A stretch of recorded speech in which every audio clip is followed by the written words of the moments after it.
Selamat siang semuanya. Maafnya pelajaran sejarah ya.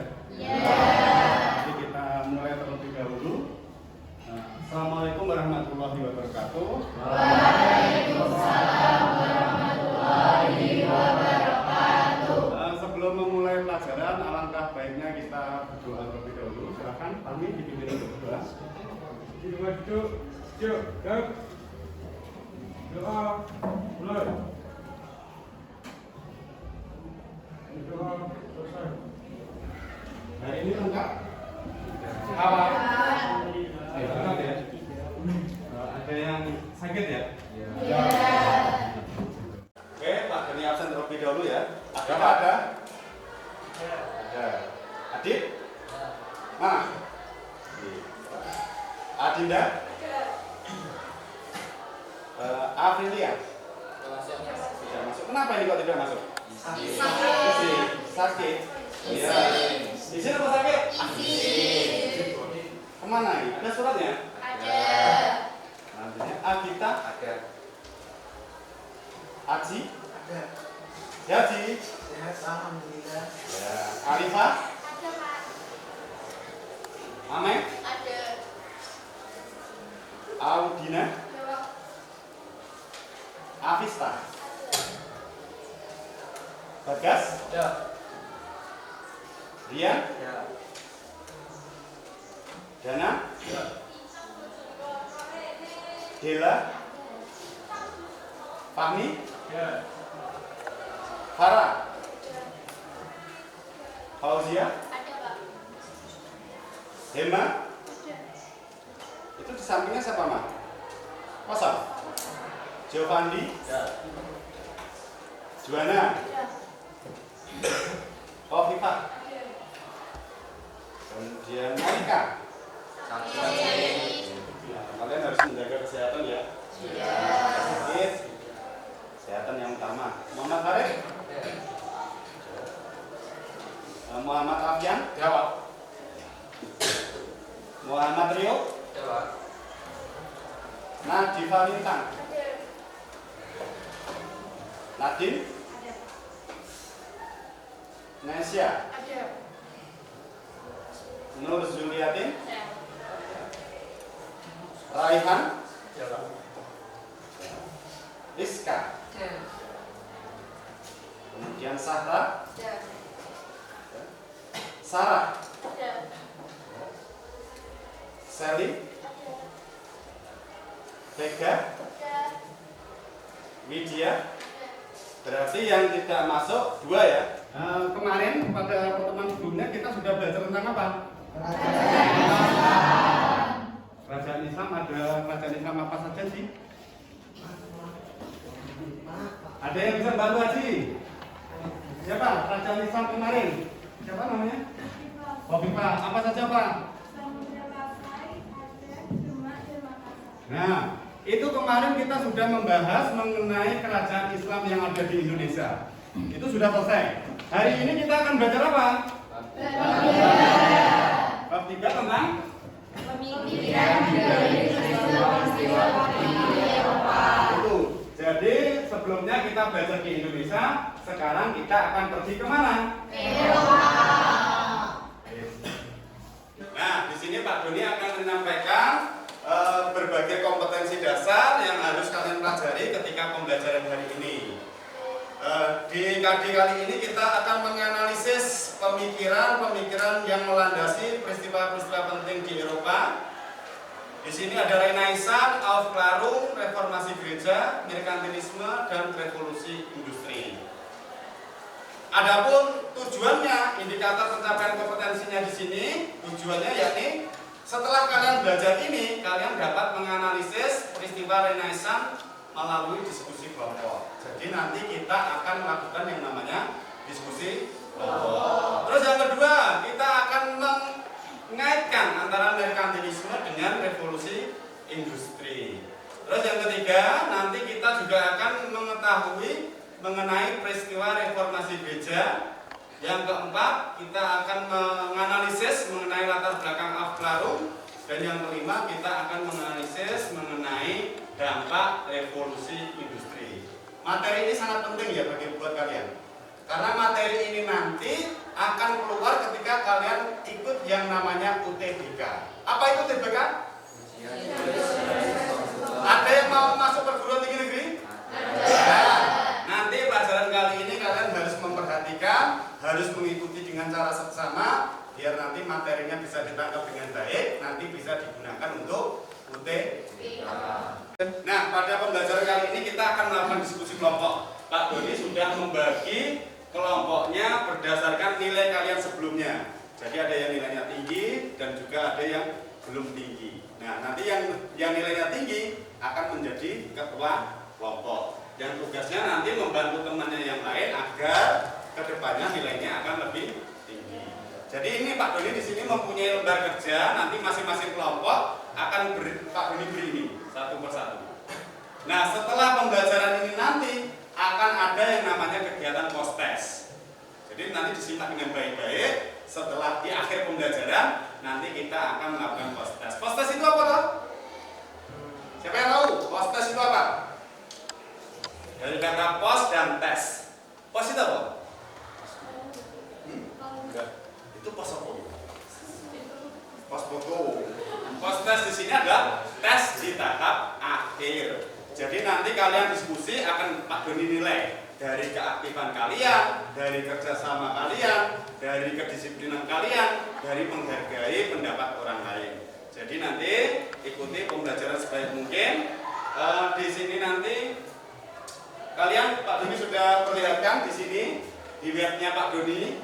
Nanti di sini sudah dilengkapi dengan YouTube. Kemudian di bawah ini ada link untuk materi. Seperti itu ya. Nah, materinya ini jadi ada 5 peristiwa besar di Eropa. Ada yang namanya Renaissance, Aufklärung, reformasi gereja, sama mekanisme dan juga revolusi industri. Nanti di pertemuan kali ini kita akan hanya membahas mengenai latar belakang dan prosesnya.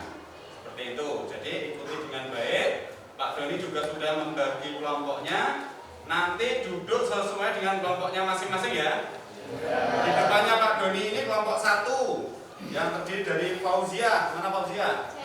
Kemudian ada Kofifah, Arif, kemudian Nesa, kemudian Sarah, Farah, Adib. Nanti di sini ya. Kalian akan ditulis, kalian akan membahas yang namanya Renaissance. Ini sebagai ketua kelompoknya adalah Fauzia. Ini Fauzia. Kemudian kelompok yang kedua yakni Nadifa. Mana Nadifa? Nah, nanti Nadifa duduknya di mana ya? Sini. Ya, bagian sini. Nadifa kelompoknya ada Raihan. Mana Raihan? Rian. Kemudian Lydia, Hema, Sally, Bagas.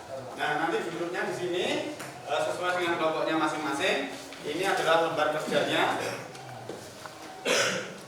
Kemudian kelompok yang kedua membahas tentang merkantilisme ya, latar belakang merkantilisme dan prosesnya. Selanjutnya kelompok ketiga di sini terdiri dari Fahmi. Mana Fahmi?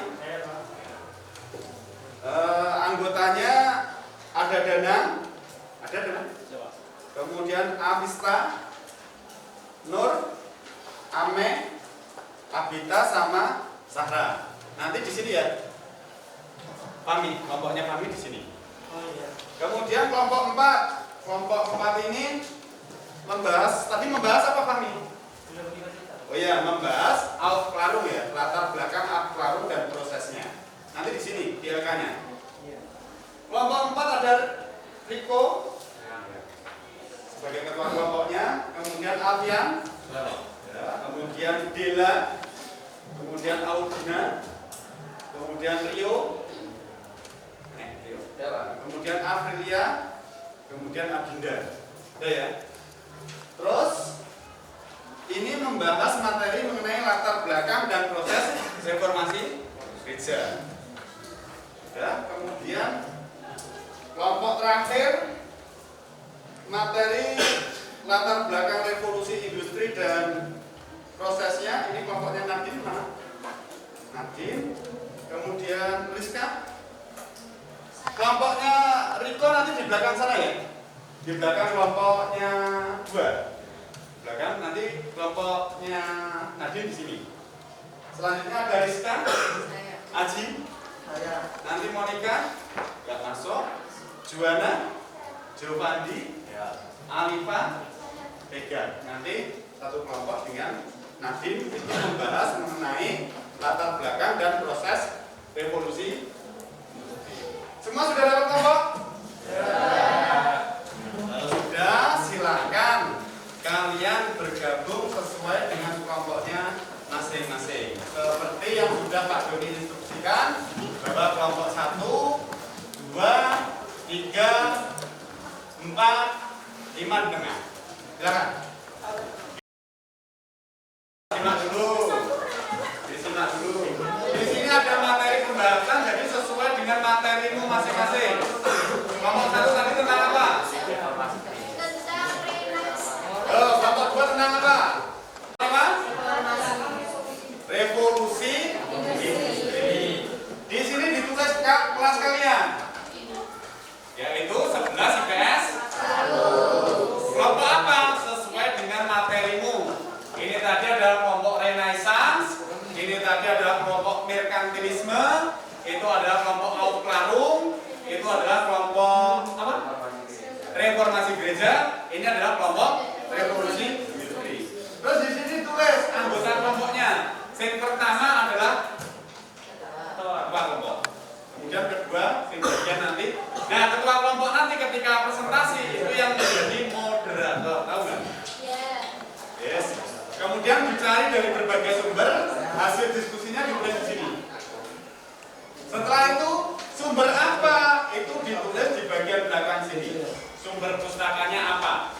Opok Brainly atau Ruang Guru atau webnya ini atau YouTube-nya siapa ditulis di sini atau sumbernya dari buku paket kalian ditulis. Bisa nggak cara nulis daftar pustaka buku? Bisa nggak? Yaitu yang pertama adalah apa? Enggak. Daftar pustaka itu yang pertama ditulis apa? Namanya. Nama penulis. Setelah itu titik, kemudian tahunnya, tahun terbit. Kemudian judul buku. Judul bukunya apa itu? Buku kalian judulnya apa?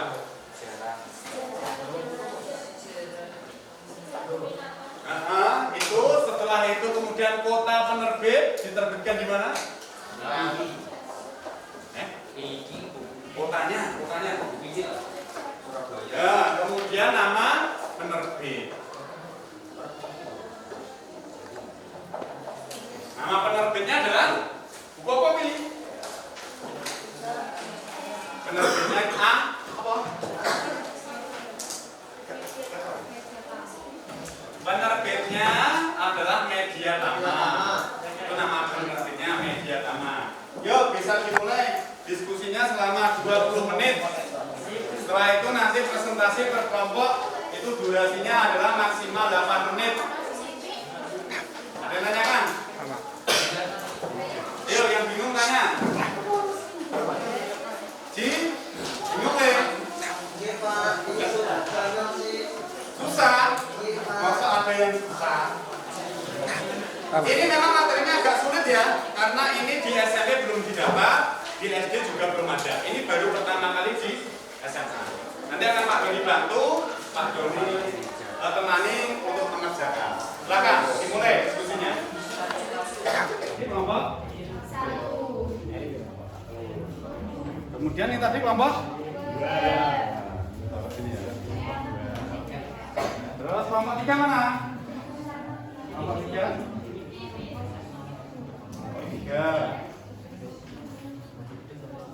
Kelompok 4.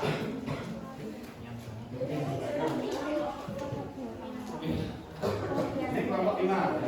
4. Ya, ini kelompok 4. Benar ya? Ada yang mengalami kesulitan?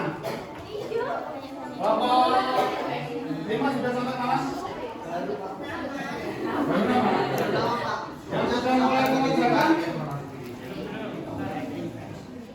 materi itu sudah Pak Doni share di WA ya. Dilihat WA-nya di grup kelas itu sudah Pak Doni share. Nah, jadi dari materinya kemudian ditulis di situ. Ada tanyakan? Belum ada? Silakan dikerjakan lagi.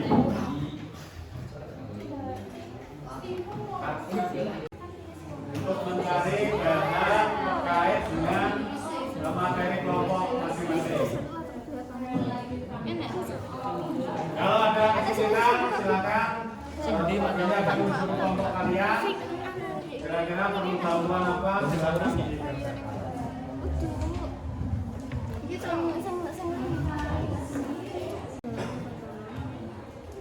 Silakan kita diikuti metode.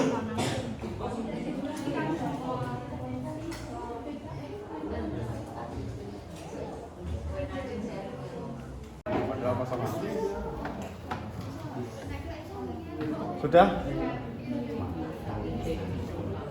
Sudah? Kita sampai mana? Pengertian dari masing-masing. Fokus yang dicari adalah latar belakang dan prosesnya ya. Cari di Google atau di bukumu mengenai latar belakang dan proses terjadinya reformasi. Ketua kelompoknya tadi siapa? Sudah sampai mana nih? Sudah kan? Latar belakangnya. Yang bagian nulis siapa ini? Nanti maju, waktunya maksimal 8 menit. Ya, waktunya untuk berdiskusi sudah selesai. Silahkan masing-masing kelompok nanti maju ke depan mempresentasikan hasil dari diskusi kalian selama 8 menit. Nah, semua menghadap ke yang presentasi, diawali dari kelompok 1. Silakan. Yang Renaissance, silakan maju ke depan.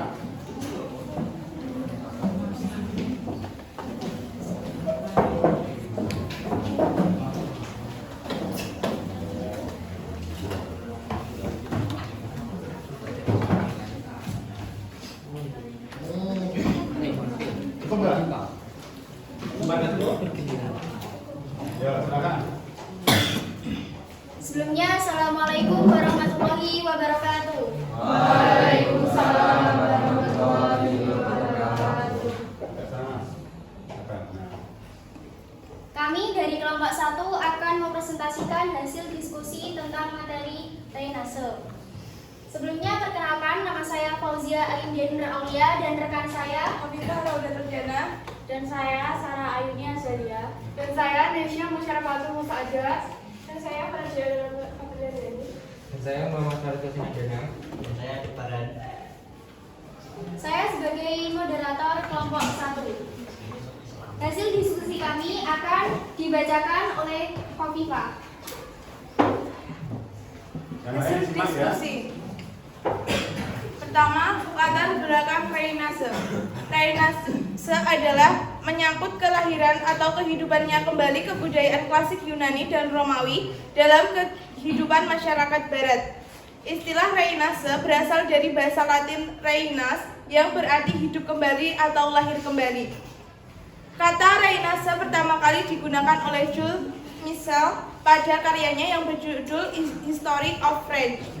Jules Michel membedakan antara masyarakat Renaissance dengan masyarakat abad pertengahan adalah pada penafsiran pelaksanaan agama dalam kehidupan masyarakat. Pada abad pertengahan ditandai oleh faktor dogmatis, sedangkan manusia Renaissance ditandai oleh faktor humanis. Yang kedua, proses Renaissance. Renaissance terjadi pada abad ke-14 sampai abad ke-17. Setelah Eropa mengalami kegelapan, para pemikir mencoba mencari ide-ide baru dengan cara mempelajari ilmu-ilmu dari zaman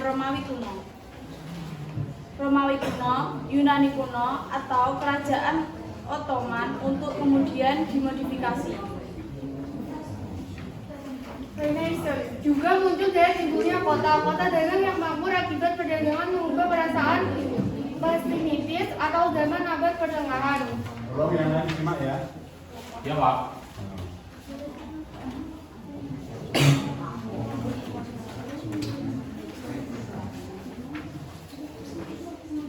Sudah?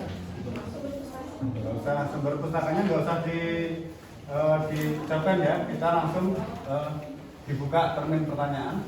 Ada yang nanti soalnya ditulis di bagian belakang. Ada pertanyaan. Sebutkan nama absen dari kelompok berapa. Itu ya, paham ya? Iya. Silakan, monggo moderatornya. Sekarang yaitu sesi pertanyaan. Silakan teman-teman untuk mengajukan pertanyaannya. Ada yang mau ditanyakan mengenai apa tadi yang dibahas dari kelompok ini tadi? Renaissance. Enggak usah Renaissance. Renaissance. Kalau dalam bahasa Inggrisnya dalam bahasa Prancisnya Renaissance. Renaissance.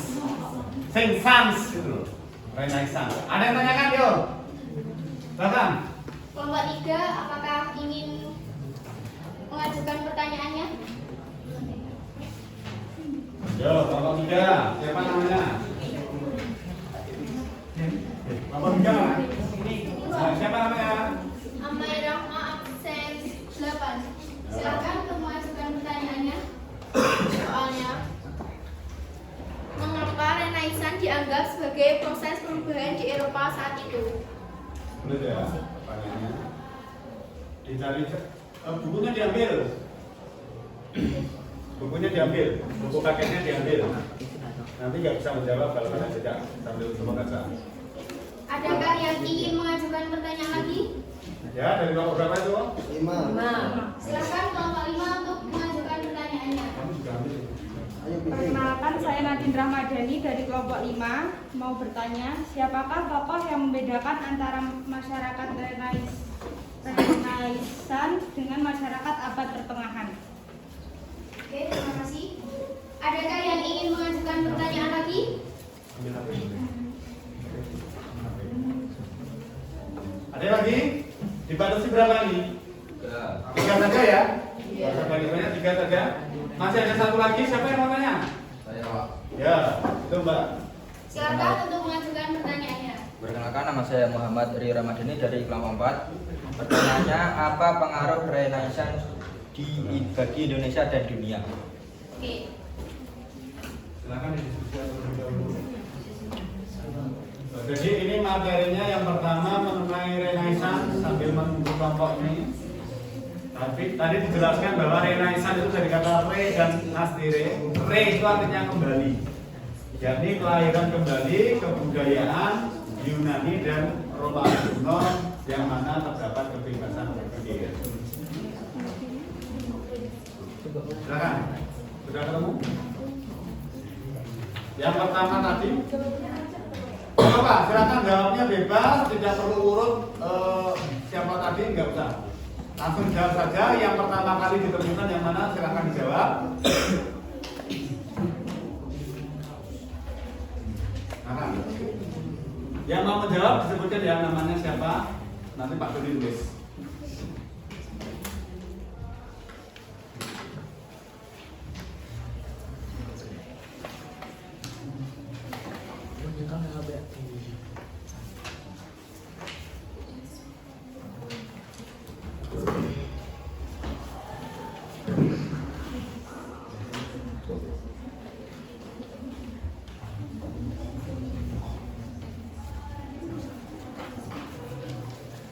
Yang pertama tadi pertanyaan dari kelompok 3 apa tadi?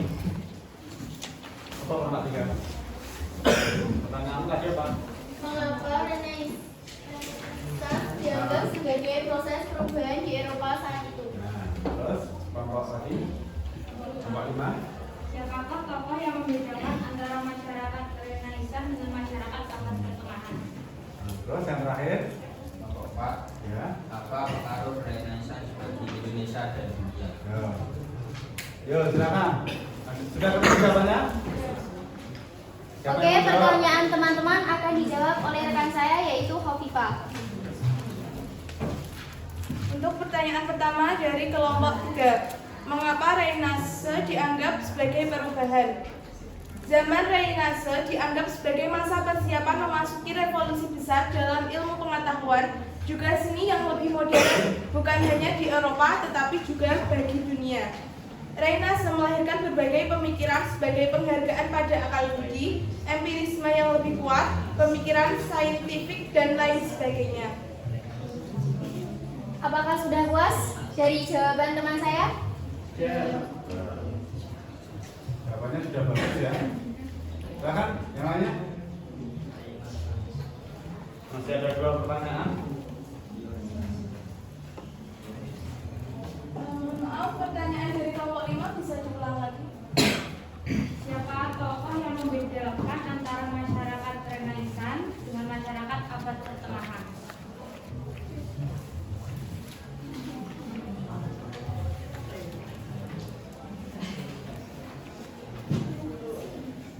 Silakan dicari di bukunya, di literatur yang lain mengenai siapa tokoh yang membedakan antara zaman Renaissance dengan zaman sebelumnya.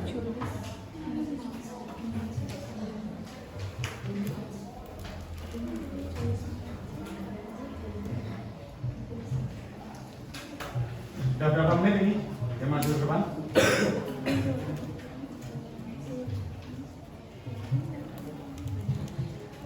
Pertanyaan dari kelompok 5 akan dijawab oleh rekan saya yaitu Nesha. Jules Micelot membedakan antara masyarakat Renaissance dengan masyarakat abad pertengahan adalah pada penafsiran pelaksanaan agama dalam kehidupan masyarakat. Di dalam buku History of France terdapat kata Renaissance yang digunakan untuk menyebutkan zaman setelah abad pertengahan. Menurut Jules Micelot, abad pertengahan ditandai oleh faktor dogmatis, sedangkan manusia Renaissance ditandai oleh faktor humanis. Apakah sudah puas dengan jawaban kelompok kami? Sebenarnya jawabannya ringkas ya. Yang ditanyakan adalah siapa tokoh? Jawabannya berarti Julius Caesar. Jawabannya sudah bagus. Tinggal 1 pertanyaan dari kelompoknya Rio. Oke, pertanyaannya akan dijawab oleh rekan saya yaitu Khofifah. Oke, pertanyaan dari kelompok 4. Apa pengaruh Renaissance bagi Indonesia dan dunia? Dampak Renaissance bagi Indonesia dan dunia adalah mendorong munculnya paham-paham baru seperti humanisme, nasionalisme, dan absolutisme. Selain itu, Renaissance juga mendorong terjadinya modernisasi dalam berbagai aspek kehidupan. Adanya tuntutan yang mengadakan perubahan menyebabkan kemajuan di bidang ilmu pengetahuan dan seni. Bagaimana? Apakah sudah puas dengan jawaban kelompok kami?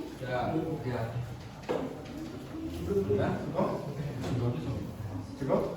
Cukup ya, silakan tutup.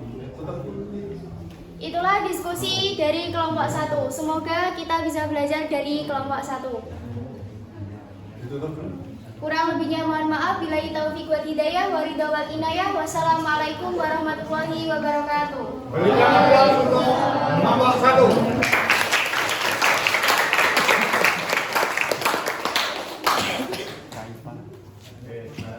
Yuk, selanjutnya kelompok 2 silakan maju ke depan. Kelompok 2 ini membahas tentang apa? Yuk, maju ke depan. Membahas tentang merkantilisme. Kelompok yang lain segera disiapkan, didengarkan, disimak materinya. Kemudian kalau mengalami kebingungan, kurang paham, bisa ditanyakan kepada kelompok 2.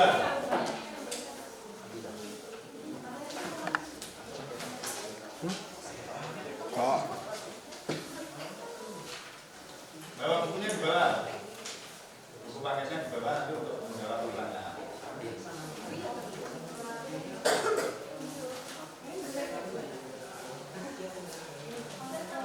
Silakan bisa dimulai, yang lain disimak. Sebelumnya, Assalamualaikum warahmatullahi wabarakatuh.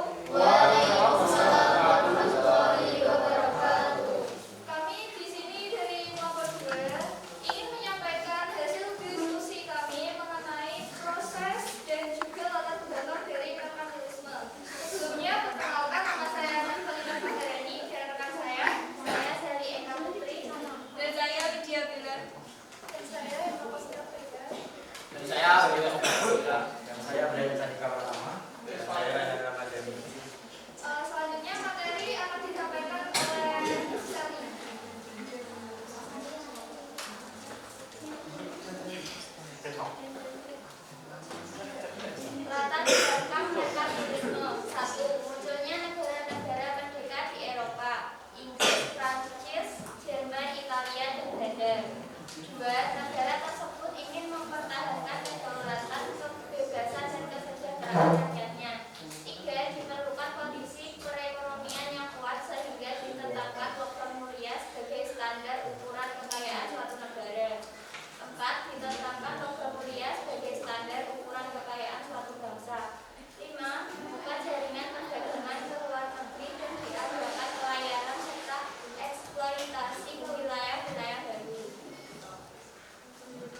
pertanyaan, silahkan.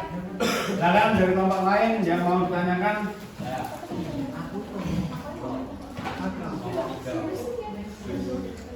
Yuk, bisa dimulai.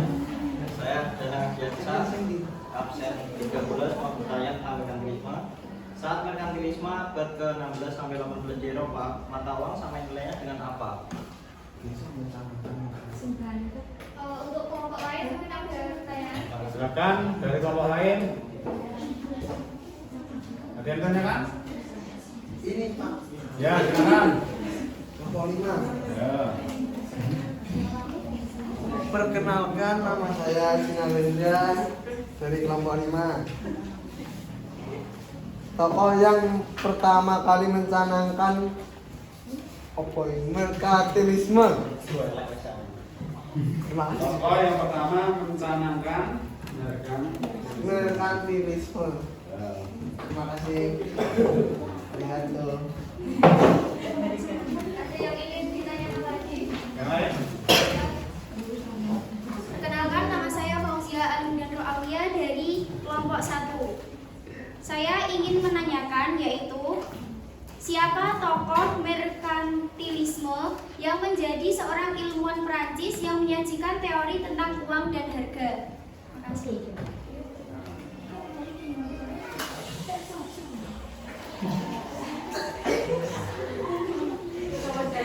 Silakan. Kelompok 2 dijawab pertanyaannya.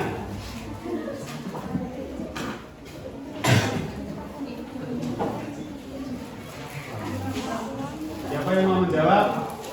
Kelompok mana dulu? Pertanyaan dari siapa dulu yang dijawab? Ada tadi ada Acina Lendra, kemudian ada siapa? Danang, kemudian ada Fauzia. Ada 3 penanya. Silakan dijawab mana yang terlebih dahulu.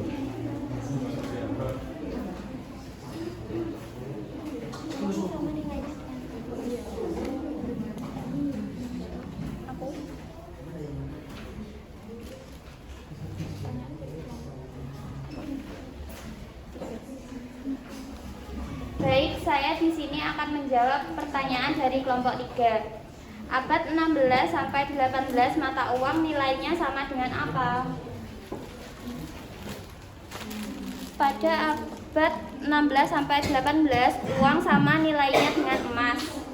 Bagaimana? Ya. Terus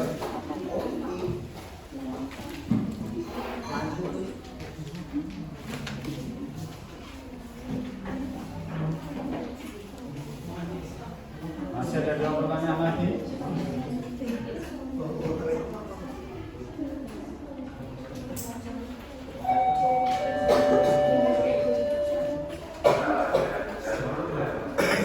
Yo, masih ada 1 jam lagi.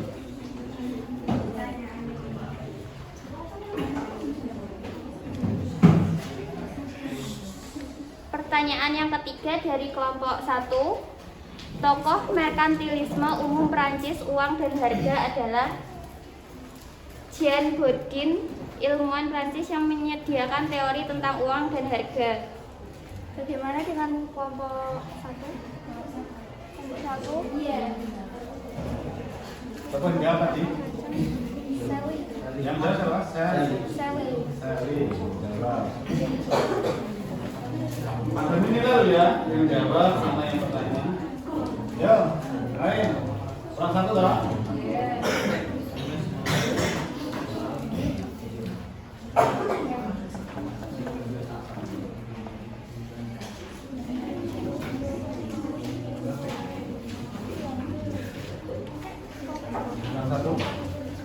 Bagi kelompok yang lain nanti yang maju dan yang mau bertanya, pertanyaannya agak naik levelnya.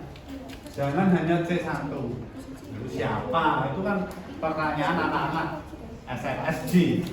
Dan kita sudah SMA itu sudah bertanyanya levelnya hot, high order thinking skill. C4. Jangan hanya C1. Siapa, tahun berapa, itu pertanyaan untuk anak-anak SD. Sejarah itu harus pertanyaannya lebih kompleks. Contohnya bagaimana, mengapa, tunjukkan merkantilisme itu seperti apa. Seperti itu. Kenapa kok bisa terjadi merkantilisme? Jangan siapa tokoh merkantilisme? Itu adalah pertanyaan untuk level rendah. Usahakan untuk bertanya itu yang levelnya tinggi. High order thinking skill. Yang hot. Masih ada satu? Bisa menjawab? Bisa. Yo.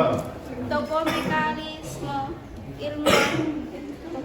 Tokoh pertama mencanangkan mekanisme yaitu Colbert yang merupakan Perdana Menteri saat pemerintah Raja Louis. Siapa yang jawab? Widya. Bagaimana? Bagaimana? Bagaimana Ci? Guys? Ya, sudah paham kalau? Sudah. Ya, ada yang lain? Ada yang lain? Ada. Silakan ditutup. Baik, terima kasih atas waktunya. Kurang lebihnya mohon maaf. Sekian dari kelompok kami. Wassalamualaikum warahmatullahi wabarakatuh. Waalaikumsalam. Berikan tepuk tangan untuk kelompok 2.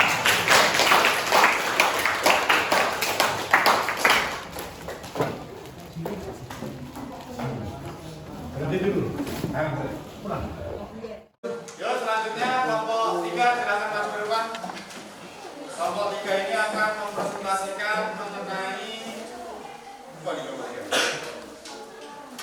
Aufklärung. Silakan teman-teman yang lain disimak materinya mengenai Aufklärung.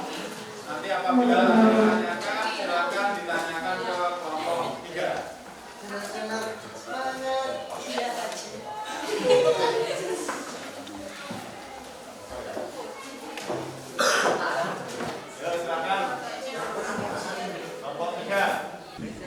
Assalamualaikum warahmatullahi wabarakatuh.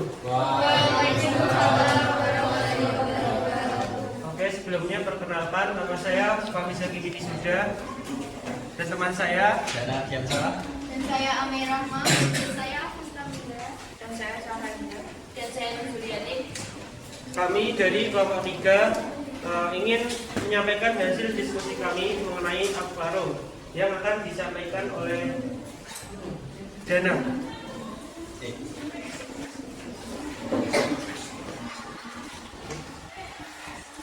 latar belakang Aufklärung. Latar belakang penyebab terjadinya Aufklärung disebut sebagai zaman lanjutan dari zaman Renaissance yang merupakan masa peremajaan pikiran. Kelanjutan dari masa peremajaan merupakan masa pendewasaannya, yaitu Aufklärung.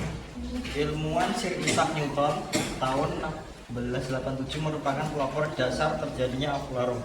Pada abad pertengahan di Eropa terjadi perubahan dan perkembangan ilmu pengetahuan yang menggunakan metode ilmiah yang menjadi landasan dalam merumuskan persoalan dan solusi. Metode ilmiah ini menggunakan hipotesis, eksperimen atau percobaan, dan observasi atau pengamatan. Metode ilmiah ini yang menggantikan pendekatan ilmiah sebelumnya yang berdasarkan kepercayaan atau tradisi. Proses terjadinya Aufklärung. Terjadinya gerakan Aufklärung ini disebabkan oleh beberapa hal, yaitu perdebatan antara pihak gerakan yang menggunakan iman dan negarawan yang mementingkan akal, pemaksaan oleh pihak gereja kepada masyarakat untuk memaksakan doktrin dan melupakan kebudayaan Yunani dan Romawi kuno. Oke, dari teman-teman, apakah ada yang ingin ditanyakan? Ada yang nanya? Siapa namanya? Sarah. Ya, bertanya. Apa akibat dari reformasi gereja di Eropa? Itu kelompoknya adalah apa? Aufklärung. Yang lain? Ya. Siapa dulu? Perkenalkan, saya Widya mau menjawab peristiwa besar apa yang dipengaruhi oleh periode Aufklärung. Peristiwa besar apa yang dipengaruhi oleh Aufklärung? Ada yang lain? Masih ada? Ini masih ada. Tadi siapa namanya? Vega. Nia. Saya Kofifa Nurjana dari kelompok 1 ingin menanyakan, jelaskan perkembangan Aufklärung di Inggris. Aufklärung di Inggris. Ini nggak bawa buku paket. Ambil satu buku paketnya.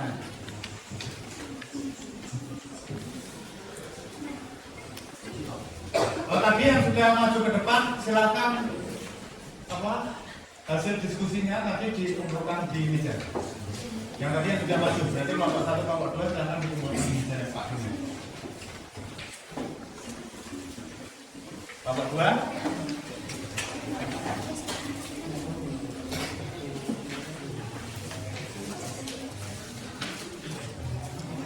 Nomor 2 belum.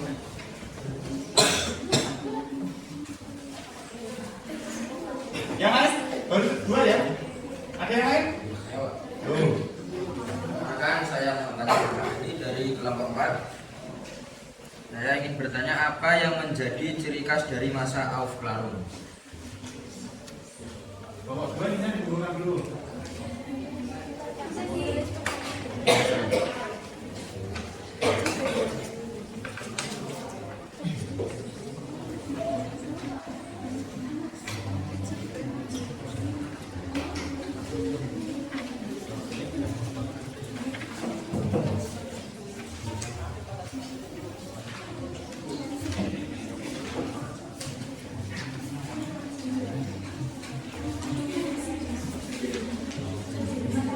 Bagi yang bertanya dan menjawab akan mendapatkan nilai dari Pak Dini.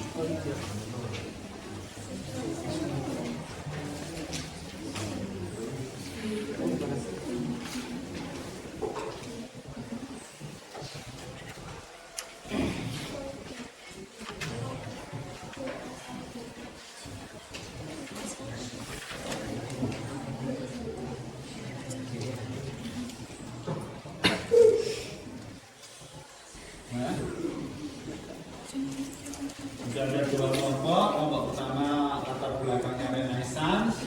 Kelompok yang kedua adalah mengenai Aufklärung. Yang kedua merkantilisme ya. Yang ketiga baru Aufklärung.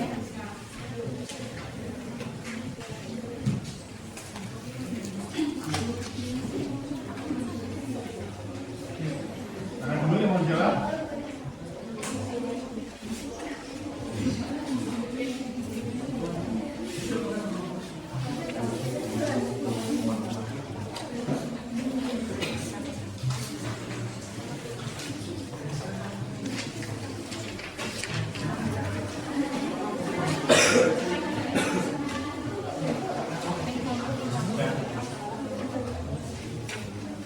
Saya di sini akan menjawab pertanyaan dari kelompok 5. Siapa namanya?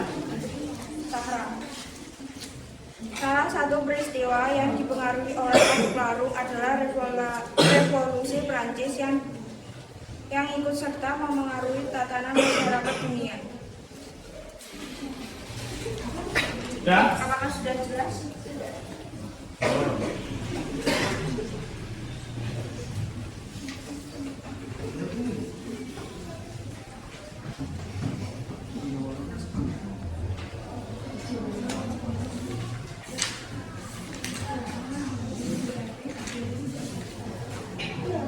Masih ada 2. Nah, 2. Apa pengaruh Aufklärung di Inggris sama satu lagi adalah apa yang menjadi ciri khas dari Aufklärung? Kalian tadi sudah mendengar Aufklärung itu apa? Apa Aufklärung tadi? Dari kelompok yang maju ke depan tadi. Yang di belakang. Aufklärung itu apa? Ada yang mau jawab? Siapa? Saya dari kelompok 5. Perkenalkan, nama saya Nabila Madani. Aufklärung adalah kelanjutan dari Renaissance. Aufklärung adalah suatu gerakan besar di Eropa pada abad ke-18 Masehi yang memberi kedudukan dan kepercayaan luar biasa kepada akal budi manusia. Nah, bagus jawabannya. Jawabannya bagus yang terakhir tadi. Bahwa ketika Aufklärung zaman pencerahan ini di Eropa mementingkan yang namanya akal. Karena sebelum itu di Eropa memasuki abad pertengahan. Abad pertengahan itu dogmatis, semua harus manut pada ajaran gereja. Nanti ada kaitannya dengan kelompoknya reformasi gereja, yakni kelompok 4. Yo, lagi. Silakan. Siapa dulu?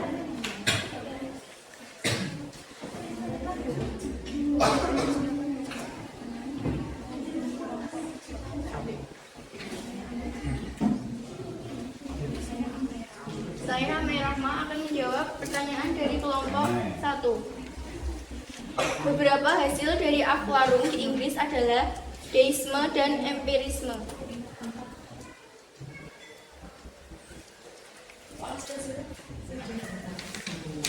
Jelas kok bingung.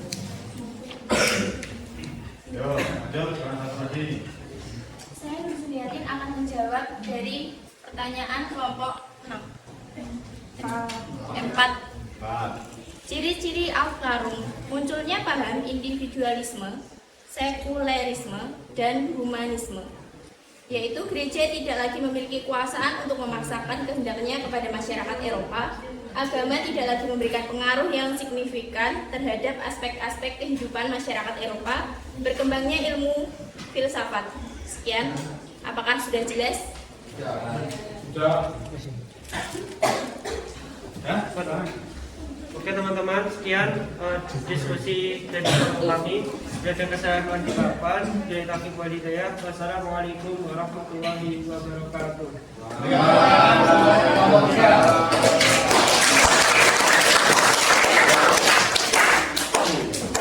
Oke, selanjutnya kelompok selanjutnya yakni kelompok 4 akan membahas mengenai reformasi gereja. Silakan, Bapak. Di bawah buku paketnya, amunisinya untuk menjawab di bawah. Silakan.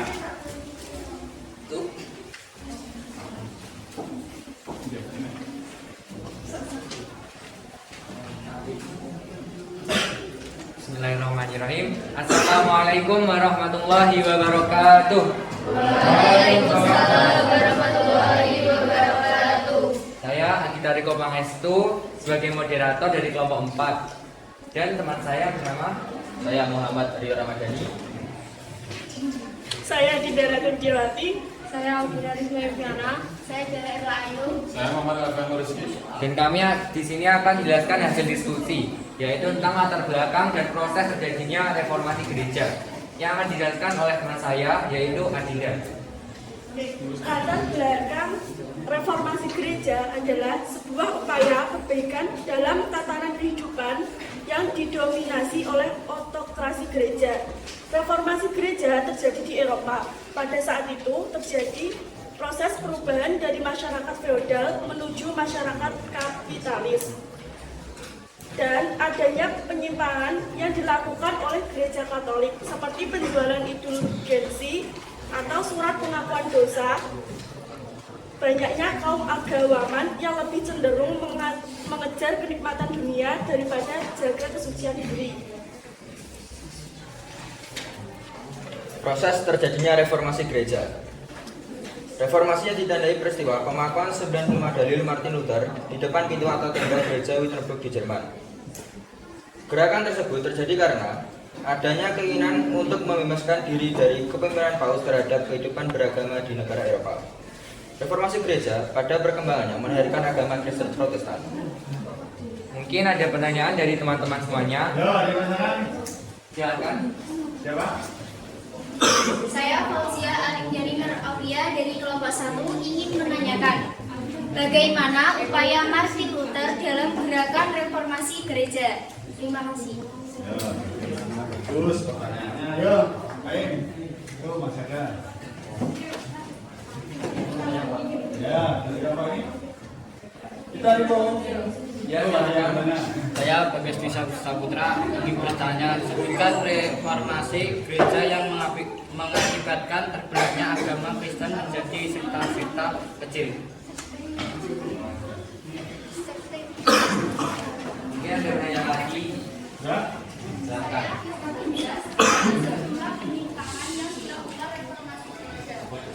Jelaskan, apa?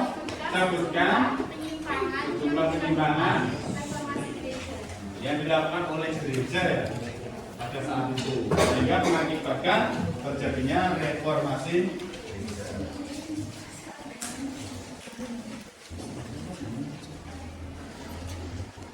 Masih didiskusikan terlebih dahulu. Oke ya, tadi kelompoknya kami sudah dikeluarkan. Silakan, kumpulkan.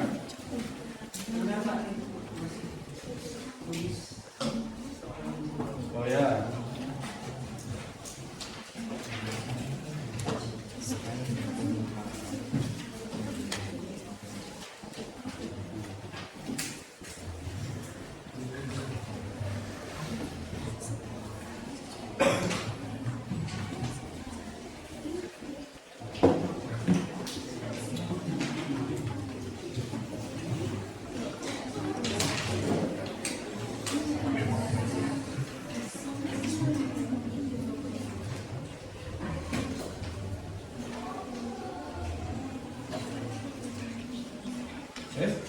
Ada yang mau jawab? Belum?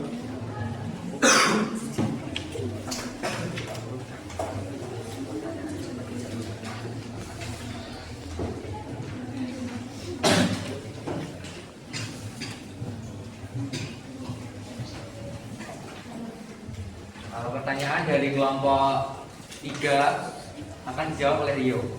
Pertanyaannya, sebutkan sejumlah penyimpangan di reformasi gereja. Yang pertama, penjualan indulgensi, penyimpangan sangkrema suci, tahayul dan mitologisasi. Bagaimana? Itu bisa dilakukan feedback ya, jadi nggak langsung dijawab, langsung puas. Kira-kira kalau belum puas bisa ditanyakan lagi. Nah, berhubung kelompok 3 sudah puas, bisa dilanjutkan menjawab pertanyaan dari kelompok 1 dan kelompok 2.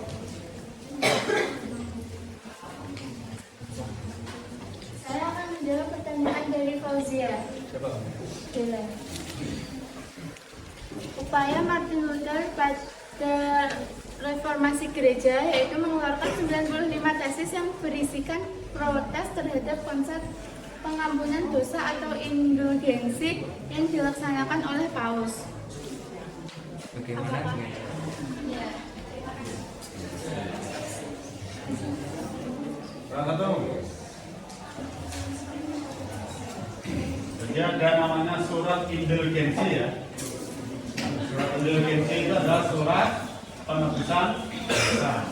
Orang-orang yang banyak dosanya itu bisa membayar kepada pihak gereja untuk mendapatkan surat itu. Kalau mendapatkan surat itu berarti dosanya sudah diampuni. Ya, masih satu lagi.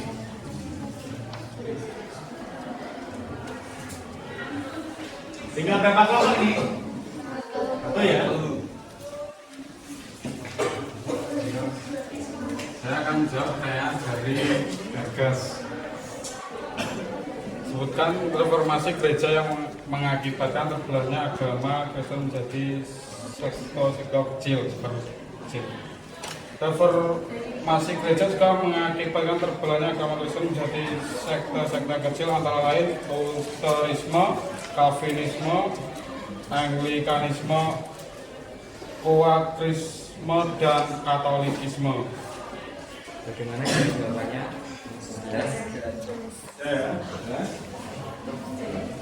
Sekian penjelasan dari kami. Bila ada kurang lebihnya kami mohon maaf. Wassalamualaikum warahmatullahi wabarakatuh. Waalaikumsalam warahmatullahi wabarakatuh.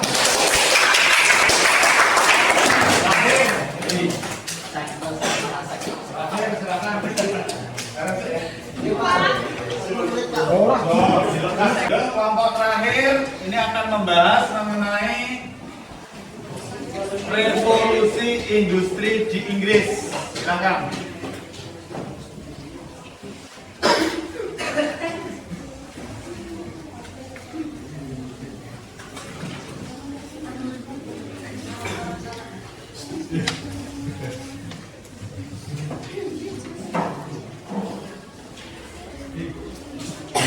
Bismillahirrahmanirrahim. Assalamualaikum warahmatullahi wabarakatuh. Waalaikumsalam warahmatullahi wabarakatuh. Kami dari kelompok 5 di sini kami akan mempresentasikan hasil diskusi kami dari latar belakang revolusi industri. Perkenalkan, nama saya Nadine Rahmadani. Saya di sini sebagai moderator dan rekan saya Rizka Putri Soleha. Saya Megania. Saya Juwana Putri Santi Al-Babil. Saya Anifa Agustina. Saya Coba Dia Biasa. Saya Sinanudra Kebelar. materi pembahasan latar belakang revolusi industri akan dibacakan oleh rekan saya yaitu Rizka Putri. Latar belakang dan proses revolusi industri. Revolusi industri dimulai pada akhir abad ke-18. Saat itu terjadi peralihan dalam penggunaan tenaga kerja di Inggris. Istilah revolusi industri diperkenalkan oleh Frederick Engels dan Louis Auguste Blacqueux, seorang pemimpin pabrik tekstil. Revolusi industri dimulai dari Britania Raya yang kemudian menyebar ke seluruh Eropa Barat, Amerika Utara, Jepang, sampai ke seluruh dunia. 2. Faktor-faktor munculnya revolusi industri. A. Situasi politik yang stabil. B. Inggris kaya akan bahan tambang seperti batu bara, biji besi, timah, dan kolin. C. Adanya penemuan baru di bidang teknologi yang dapat mempermudah kerja dan meningkatkan hasil produksi. D. Kemakmuran Inggris akibat majunya pelayaran dan perdagangan. E. Pemerintah memberikan perlindungan hukum untuk menalil temuan baru. F. Arus urbanisasi akibat revolusi agraria di pedesaan mendorong pemerintah Inggris membuka industri lebih banyak. 3. Tokoh-tokoh revolusi industri. Revolusi industri di Inggris digerakkan oleh para penemu teknologi yaitu mesin tenun, mesin uap, dan alat transportasi. Penemu teknologi tersebut dihasilkan dari pemikiran dan kerja keras tokoh penting diantaranya James Watt menciptakan mesin uap pertama pada 1796 yang digunakan dalam pompa, lokomotif, dan kapal laut. 2. John Kay menemukan kumparan terbang pada 1733. 3. James Hervey menemukan alat penintal disebut spinning jenny pada 1765. Sampai di sini ada yang ditanyakan? Ditanyakan dari kelompok terakhir ini. Ya, silakan. Nama saya Gren Sandika Pratama, nomor absen 12. Apa pengaruh revolusi industri bagi Indonesia dan dunia?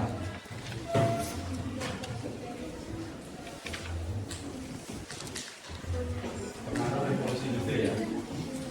Terus yang lain? Yes, cukup. Ayo, cara bertanya teman-teman. Ya, silakan. Saya Nesha, ingin bertanya, mengapa revolusi industri membuat interaksi antar ruang semakin luas? Terus, ada lagi? Saya kami jadi ini juga saya bertanya, apakah dampak utama yang ditimbulkan oleh revolusi industri? Terima kasih. Yo, silakan dijawab. Kelompok terakhir.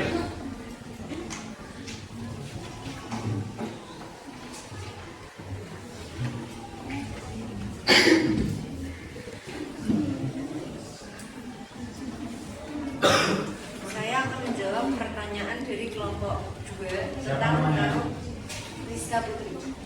Tentang pengaruh revolusi industri bagi Indonesia dan dunia.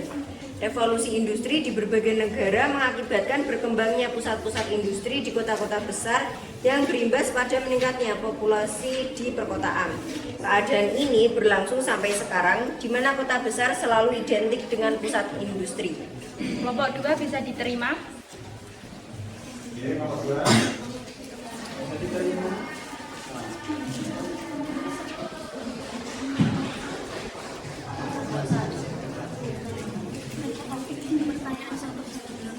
Pertanyaan dari kelompok 1 bisa diulang. Bisa diperjelas lagi pertanyaannya, Mas Babu.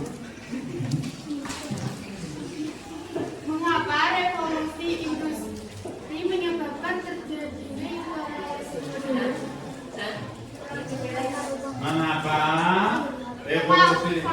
Ya. Mengapa industri membuat interaksi antar ruang semakin luas? Mengapa industri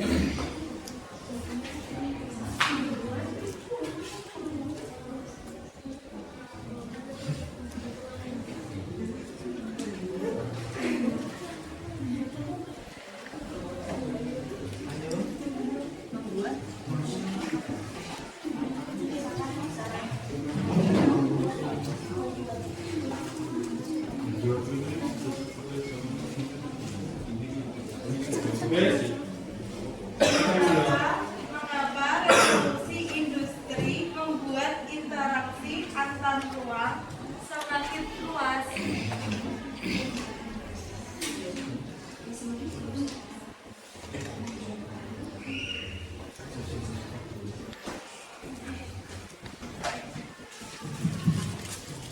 Saya akan menjawab pertanyaan dari kelompok 1. siapa namanya? Mengapa industri membuat interaksi antar ruang semakin luas? Perubahan ini tentu akan membuat interaksi antar ruang semakin luas karena dengan kemajuan teknologi yang hingga saat ini 4.0 pun sudah berubah dari mesin menjadi teknologi yang canggih dan dapat menjangkau di seluruh dunia. 4.0 itu apa? Revolusi industri 4.0. Sudah. Tampak kan? Sudah semua. Pertanyaan dari kelompok 3 yaitu apakah dampak yang ditimbulkan dari revolusi industri? Revolusi industri telah menimbulkan peningkatan usaha industri dan pabrik secara besar-besaran melalui proses mekanisasi. Dengan demikian, dalam waktu singkat dapat menghasilkan barang-barang yang melimpah. Akibat pembuatan barang menjadi cepat, mudah, serta dalam jumlah yang banyak, harga pun menjadi lebih murah. Bisa dilihat. Kurang berapa? Sudah, oke, jangan ditutup. Kurang lebihnya mohon maaf. Sekian dari kami. Wassalamualaikum warahmatullahi wabarakatuh.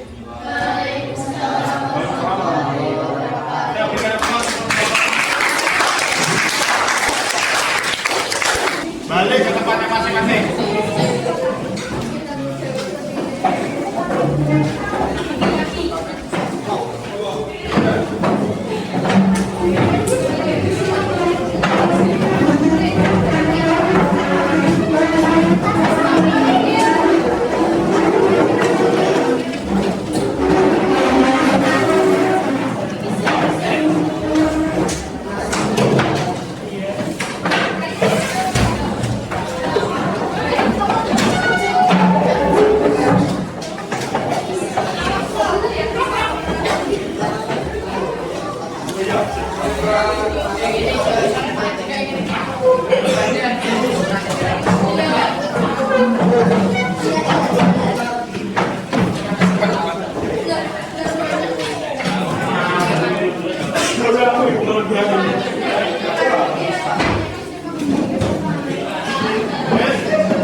Kita hari ini sudah membahas apa?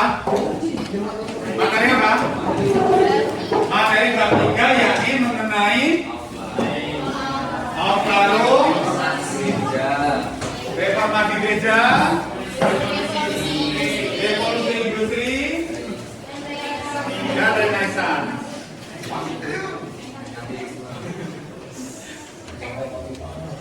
Nah, sekarang Pak Geni ingin salah satu beberapa dari kalian menyimpulkan apa yang kita pelajari hari ini. Siapa yang mau? Yang mau menyimpulkan kegiatan kita hari ini, silakan. Dila. Nah, apa yang kita pelajari hari ini? Berapa? Berdiri dia.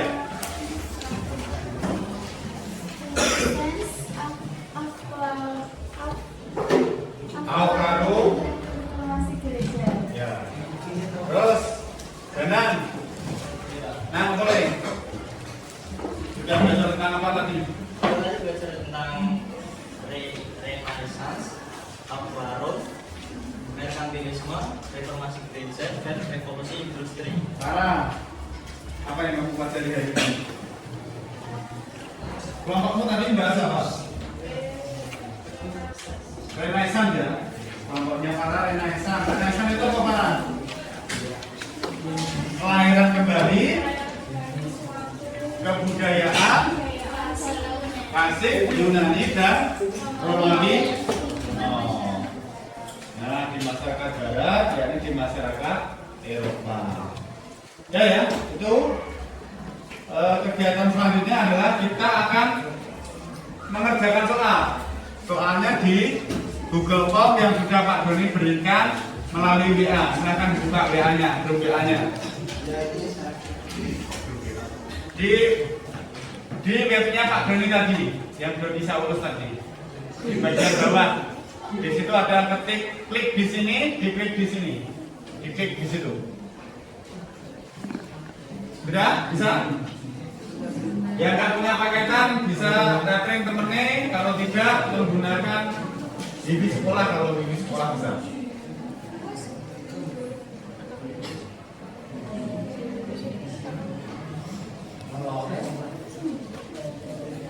Oke, bisa? Ada yang belum bisa? Tunjuk jari yang belum bisa. Ada Pak. Belum bisa gara-gara? Sinyal. Ya, belum dinatin temennya. Silahkan dikerjakan, waktunya adalah 20 menit dari sekarang. Silahkan kerjakan. Nggak boleh saling mencontoh, bukunya ditutup. Ya. Silahkan.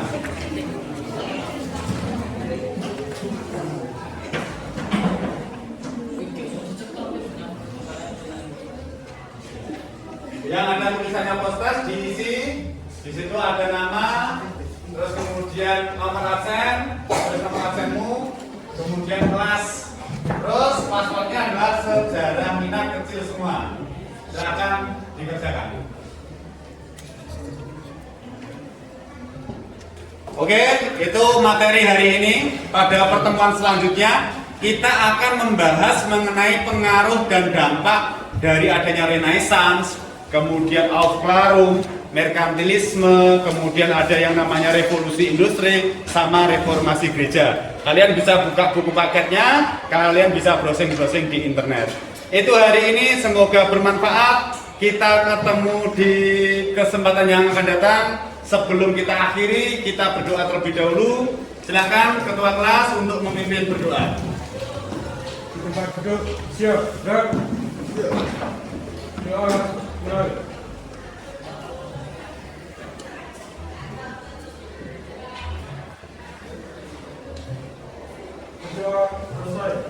Selamat siang, Assalamualaikum warahmatullahi wabarakatuh. Waalaikumsalam.